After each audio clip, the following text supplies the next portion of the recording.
Hello everyone, কেমন আছো সবাই? আশা করছি সবাই ভালো আছো, আমিও খুব ভালো আছি। তো আরও একটা নতুন ভিডিওতে তোমাদের অনেক অনেক ভালোবাসা।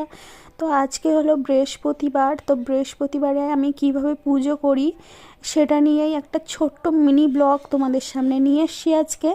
তো দেখো, সকাল সকাল আমি স্নান করে রেডি হয়ে গেছি, আর আমার সিঁদুর টিঁদুর সব পরা হয়ে গেছে। এবার আমি চলে যাব ঠাকুর ঘরে।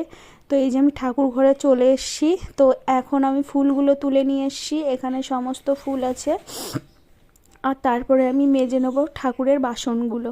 তো এই যে আমি ঠাকুরের বাসনগুলো মেজে নিয়ে এসেছি। আর আমরা কিন্তু এভাবেই ঘট পাতি, প্রতি বৃহস্পতিবার আমরা ঘরটা নামিয়ে আবার নতুন করে পাতি। অনেকেই আছে লক্ষ্মী পুজোর দিনকে পুজো করে যে ঘরটা বসানো হয় সেটাতেই পুজো করে নতুন করে জল পাল্টে, কিন্তু আমরা সারা বছর মানে বৃহস্পতিবার বৃহস্পতিবার এইভাবে ঘরটা নতুন করে বসাই। তো তোমরা কে কীভাবে পুজো করো অবশ্যই কমেন্টে জানাও বন্ধুরা।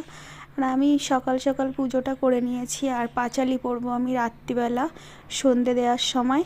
তো চলো, ভিডিওটা আর বেশি বড় করব না, এখানেই শেষ করছি। তো ভিডিওটা কেমন লাগলো অবশ্যই কমেন্টে জানাবে। তো চলো বন্ধুরা, টাটা, ভালো থেকো সবাই।